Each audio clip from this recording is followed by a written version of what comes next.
I'm happy to be over here. It's quite a positive thought and at a positive time in terms of timing as to what sustainability is all about. I had an opportunity to go for the Ram Pratishthan in Lucknow. And when I went over there, I was quite amazed because of the kind of work that has happened in a city which was hardly a small town. And today it's completely changed. The building of the temple is made out of stone and granite. The entire structure doesn't have steel and cement.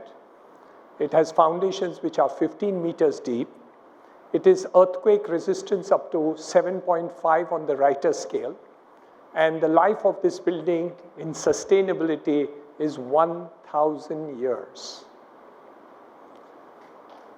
So if you want to achieve something, it can always be done. It has a brand new airport. It has a lot of new hotels. The ghat, which has been constructed, is 10 kilometers long. It will be able to get hundreds of tourists. I landed in a flight directly. It was a new airport, new landing. And I went from Mumbai, direct flight to Ayodhya. But on the return, I didn't get a ticket. So I drove down to Lucknow. And we had a 6-lane highway. And it was almost like flying in an aeroplane on the highway that we took. Probably one of the finest that can be created. That is what India is about. And that is what sustainability is about.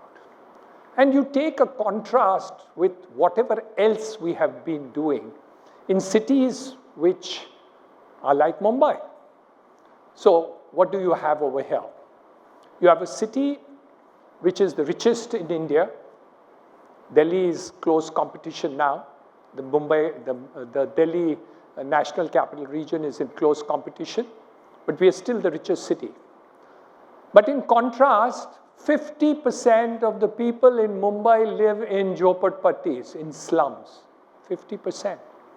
And today, we had, in the last 60 years, you had 190 kilometers of suburban rail, the Western Railway, the Central Railway, and the Harbour Line. But we didn't have any improvement over these 60, 65 years. And hence, mass transport actually did not happen. Mumbai adds 300 vehicles per working day. 300 vehicles. And we never added mass transport. Of course, we had the BEST doing a fantastic job. But in reality, after you keep on adding vehicles, whether it's two-wheelers or three-wheelers or four-wheelers, you really do not create sustainability. So we lost that. But in the next 5 years, in the next 3 years and 5 years, we will add 300 kilometers of metro. We've added a cross-harbor bridge, the MTHL, and that brings within 1 hour of the city a distance which is like when you travel from South Mumbai to maybe Versova, the same time you can now reach Panvel. So you will be adding in this region of Panvel to Karjat empty land equivalent to half the land of Mumbai. But if you don't plan it for sustainability, you will repeat and reiterate whatever you have done in Mumbai. But if you vision it correctly, it's going to be a positive addition to a sustainability product that we can create. So what are we doing? The first thing we are doing is we are adding a suburban rail, which today goes from CST, VT, as it was earlier known, which goes up to Panvel, will go up to Karjat. So that's a suburban rail that line is going to do. We are getting a new planning authority and a new town on that side. And if that growth is well planned, then we won't have what we have not done in the last 60 years. We have a new airport which is coming up, and that's expected to start functioning in 2025. And if we can look at all the items of sustainability, I think we'll make a world of a difference. Let's look at the old city. When we had the distinction of having office premises like Nariman Point, Bellard Estate, residential premises like Marine Drive, and various areas, Malabar Hill and all these places, we distinguished the residential and commercial zones. And then people like Hiranandani landed up and created mixed-use townships where you had residential and commercial packaged together in terms of creating new townships with a holistic kind of situation. And of course, in the last 35 years, the entire country has made beautiful townships which are self-sustaining in different ways. DLF being one of the masters in the northern sector of India, and we have created a sustainability. However, on one side, we have the positive things which we are happening. But let's take a small example of the MTHL bridge. The bridge is complete. It's one of the most unique products that we have created in terms of connectivity. It's 20 kilometers long, 16.5 kilometers across the sea. And, but the connectivity on the Mumbai side, we are now going to start. A tunnel going up to Marine Drive. Elevated road which will go via Grant Road to the Chopati side. And a connectivity to Worli, all coming from the Eastern Freeway. And the work is just started. On the other side, an elevated road will come from Chirle going up to the Bombay-Pune road. Now this is all starting after MTHL is operational. In reality, all these products at the last mile connectivity should be done. Similarly, when we are doing all the metros, how do you get people who are who get down at the metros to actually connect with the rest of the city in the neighborhood areas? Those connectivities and the traffic patterns for those things are really not thought of. We're just happy with the metros coming in. So those and more are now being taught. So last week, in order to rectify the last part, the government has issued a new notifications called Transit-Oriented Development, the TODs, where a policy of development around the metro stations will take place. But the metros will become operational in the next 6 to 12 months to 24 months, but the rest of the development is slated to start subsequent to all this. So I think somewhere down the line, the holistic sustainability of cities are not being concentrated, but a lot of good work is being done. So we cannot criticize the government for not doing things, but we can certainly tell them how it can be better. Let's take the question of water. We put semi-treated sewage in the sea. We had to get the Supreme Court to order the Bombay Municipal Corporation that you need to treat the water to a certain extent and then put it in the sea. So now we are tendering all the products of wastewater treatment and putting in the sea.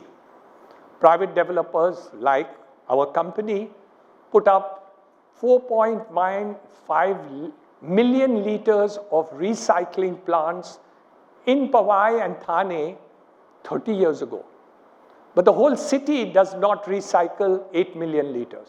So we use fresh water for the race course or Shivaji Park or all the gardens, when in reality you could recycle those waters, and you have the Love Grove pumping station where you could easily put a small recycling plant which would use water.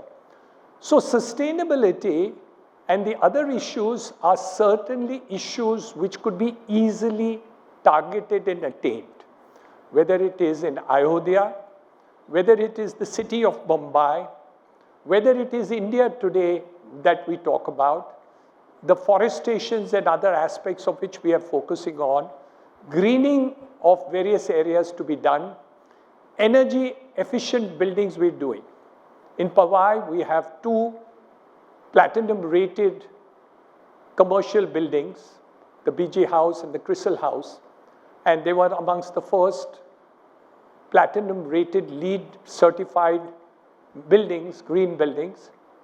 And the cost of that building for construction cost was about 10% more than what you would do for regular buildings. Just 10% more. But when we did the computation and put it across to our clients, we realized that they would recover the cost of that in energy saving within a period of 5 years. So whatever is the additional cost of creating a sustainable green building on the commercial side can be recouped in 5 years, and subsequently it would be bonus.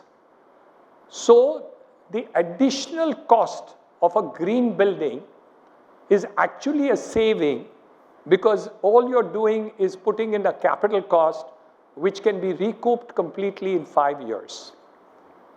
If you had a water recycling plants over the city of Mumbai and you use the recycled water for gardening, for various other purposes, as we do in Powai, the city would need 30% less water. Even industries are using fresh water. So we could use many of the recycled waters for the city of Mumbai and probably for the entire country. Once we take both these aspects of it and put it together, you would be able to get 24/7 water for Mumbai without adding any water whatsoever. Because our shortage of water in Mumbai is 20%. And we can gain 30% simply by using recycled water for various purposes. And of course, if you made it compulsory for various activities, you would even save more. So without putting in new dams, without using new resources of rivers and dams and others, Mumbai could become much more sustainable over a period of time if you were willing to recycle water. So what's the whole idea, as the Prime Minister has correctly put us? And he's talking about decarbonization in terms of the entire country, and to create a sustainability which matches the best of the world. So what do? Mobility. We are moving to get EV vehicles. Our buses are now all moving to become EV. Our taxis and three-wheelers are already gas-fired, and over a period of time, they will be electric-powered. The same thing is happening for buses. So one of the largest pollutants that we have are going to make a change. And of course, if we focus on each of these segments, and I'm not only talking about the industrial segment, but every segment that we are talking about, whether it is construction, where you can use water for the purposes of seeing that the dust pollution is not raised, or you have industry where you can treat the extra gases which do come out of the furnaces, or you have any other type of pollutants that come. If we take care of it, then the problems that we are having in terms of pollution is going to be mitigated. Some people say this is to be eliminated. That's not possible. Any country which does development, as we need to do, whether it's construction of houses, construction of roads, construction of railways, construction of bridges, are going to point some sort of pollutants into the air. We cannot stop development completely for the purposes of this. But we can do the business of construction, development, planning of cities, and creating a sustainability which can coexist at a very cost-effective manner. What we actually need is a vision, a goal, a planning in that direction, and ultimately to spend the money efficiently in order to produce these results. So even if you take building construction, and we did it because we needed more houses, we redeveloped, let's say, Midtown, like Parel, where we developed commercial buildings, residential buildings, in the old places which had factories over there. So they were all redeveloped, as most of you know, and we developed it. But the linkage of transport and communication, we didn't improve. So we even had a person dying while trying to enter a railway station. So when he entered, he was crushed and the person died over there. So the planning has to proceed and have the idea of sustainability marry with all things. Each one of us can contribute for the purposes of recycling, individual societies, segregating waste, creating a position by which we create sustainability. Buildings and communities can do all these activities. Townships can do recycling with their own place, use waste and then be able to treat it also or create products that we think. And we can now create waste to energy provision that can be happen. It's done in various cities. Sewage water in place, Mr. Gadkari made an announcement that sewage water in Nagpur is sold to industry. They treat that water, pay the corporation for buying sewage water, recycling and using it for their factory and industry because there's a shortage of water that takes place. So you have a win-win-win situation wherein waste actually goes into a positive thought. You also save water for the purposes of idea that. So the goal of sustainability that the Prime Minister talks about is a fantastic vision. But what it is meeting with is action, both at an individual level, who takes care of the segregation of waste, at a society level of your own buildings, at the community level in terms of the segment that we do. The local authorities and corporations can also do a huge amount of work that is done.